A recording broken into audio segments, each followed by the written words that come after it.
Magandang araw mga kaibigan. Ito, bigyan ko kayo ng update tungkol kay Mr. Larry Gadon. Okay? Yung kasabihan po natin, kung ano ang itinanim, yun ang aanihin.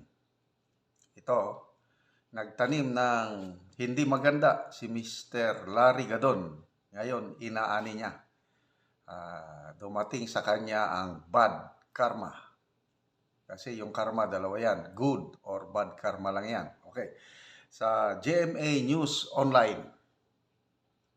Ito, ang title is Supreme Court finds Gadon guilty of gross misconduct.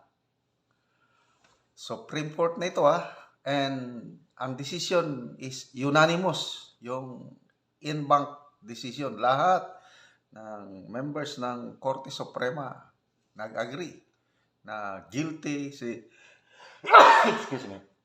Guilty si Mr. Larry Gadon ng gross misconduct. Okay? So, may nag-complaint. Complaint was filed with the Integrated Bar of the Philippines seeking Gadon's disbarment for falsehoods regarding an impeachment complaint he previously filed against former Chief Justice Maria Lourdes Sereno before the House of Representatives. Okay? So, bago itong desisyon ng Supreme Court na ito, may nauna ng desisyon ng Supreme Court na disbarred siya dahil sa kanyang berating media personnel. Yung talagang binastos o pinagalitan ang mga media. Napanood ko yung video na yun eh. Grabe. Kawawa yung mga taga-media. So, nireklamo siya. So, decision ng Supreme Court, disbarred siya. Okay, so nauna yan separate yun. Ito, separate din ito. Nagreklamo dahil nagsinungaling siya sa kanyang impeachment complaint against kay former Chief Justice Maria Lourdes Sereno. At napatunayan ng Supreme Court na totoo nga kasinungalingan yung inilagay niya sa kanyang impeachment complaint sa House of Representatives. Yun po ang nangyari. Okay? So, ano ang parusa?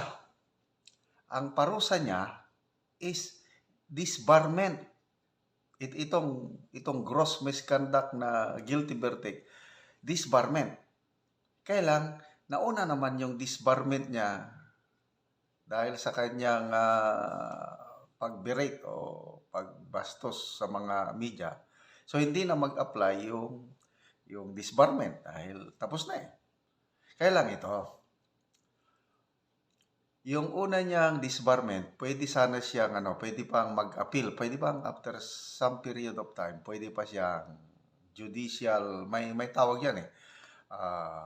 May pag-asa pa siya na makabalik as lawyer. Yung una, yung kanyang maltreatment, ano ba yun? Yung pinagalitan niya, berating media, pwede pa sana. Kailan ngayon, itong gross misconduct na verdict ng guilty verdict ng Supreme Court na disbarment pa rin ng ito na ngayon, perpetual disqualification na siya. Hindi na siya magiging abogado kailanman. Yan. Wala na. So ano ang comment ni Mr. Larry Gadon? Yung hindi na perpetual Mr. Gadon na siya, hindi na abogado. Sabi niya, ang mga mayayamang tao, hindi naman mga abogado. So, okay lang, sabi niya, kahit hindi na ako maging abogado, yayaman pa rin ako. Something like that ba? So, paano siya yayaman? Pwede Hindi, magnegosyo. Yan. Kasi nga, mga mayayaman, mga negosyante, corporate world. Okay, so nagnegosyo ba siya? Hindi naman Nagpa-appoint naman siya as presidential advisor on poverty alleviation. Oh, magkano ang sweldo? Ay, malaki. 200, more or less kasi secretary siya eh. 250,000 per month, more or less, sa isang taon, including bonuses, mga ano pa dyan, abot sa according to COA, yung mga presidential advisor na ganyan, abot ng more than 4 million pesos per year. So, depende sa para sa akin, mayaman na yan. Kikita ka ng 4 million sa isang taon, mayaman na yan. Kaya lang, ang tanong, nagagawa ba niya yung trabaho niya na presidential advisor on poverty alleviation? Ano sa tingin niyo? Sulit ba yung sinisweldo natin? Kasi pera ng taong bayan yung sinisweldo sa kanya. Eh, sabi niya, wala daw mahirap, haka-haka lang daw yun. So, paano ka magiging presidential advisor on poverty alleviation kung sabi mo na haka-haka lang yung kahirapan?